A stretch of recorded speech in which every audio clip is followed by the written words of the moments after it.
Bonsoir, je vous retrouve pour ce 31 octobre, jour d'Halloween, et pour une toute dernière lecture d'une nouvelle. J'ai choisi la plus longue, elle s'appelle La vieille dame. Si vous voulez l'entendre, restez avec moi. La vieille dame. Marine était une jeune fille tout ce qu'il y a de plus charmante. Elle était souriable, serviable envers tous ceux qui avaient besoin d'elle. Depuis peu, elle aidait une de ses vieilles voisines qui ne pouvait se déplacer facilement. Elle lui faisait ses courses.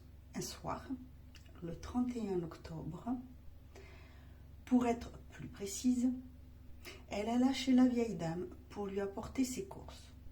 Voyant Marine traverser le froid, la vieille dame l'invita à boire une petite tasse de thé. Pour la première fois, Marine entra chez cette dame. D'habitude, elle allait directement mettre les courses dans un coin de la maison. L'intérieur de la maison était assez vétuste. Les meubles étaient vieux, sombres, ils étaient couverts de poussière, des chats étaient couchés un peu partout. Marine eut l'impression qu'il la dévisageait du regard. Une odeur âcre flottait dans cette pièce. L'air était difficilement respirable. La vieille dame convia Marine à s'asseoir sur l'un des rares fauteuils non occupés par un chat. La dame partit dans la cuisine faire réchauffer de l'eau pour le thé. Marine en profita pour regarder un petit peu partout autour d'elle. Sur les murs étaient posés des tableaux sombres représentant des paysages orageux, des gens mystérieux, des gens malheureux, miséreux. Mais ce qui attira Marine plus particulièrement, c'était toute une série de portraits de jeunes filles de son âge qui avaient l'air terrifiées, mais extrêmement tristes et extrêmement terrifiées.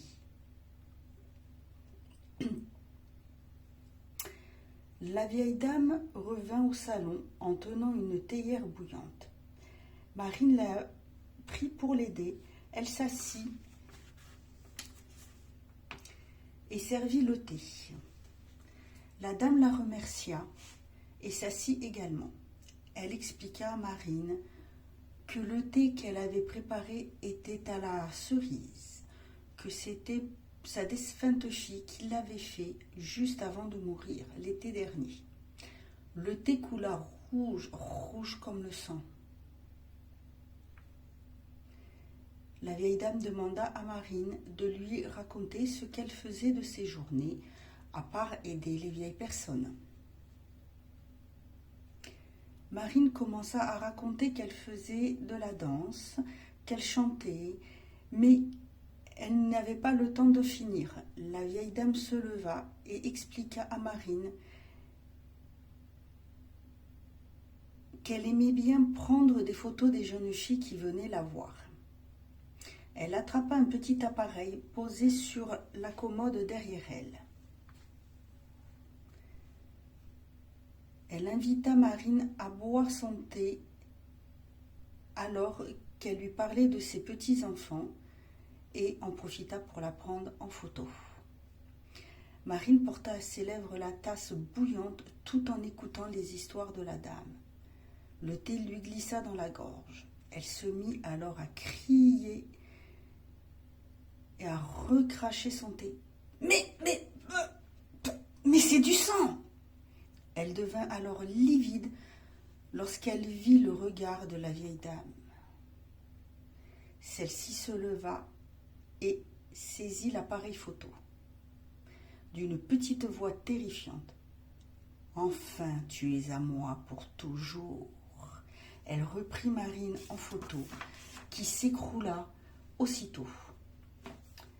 La vieille dame développa la petite photo et la mit avec les autres.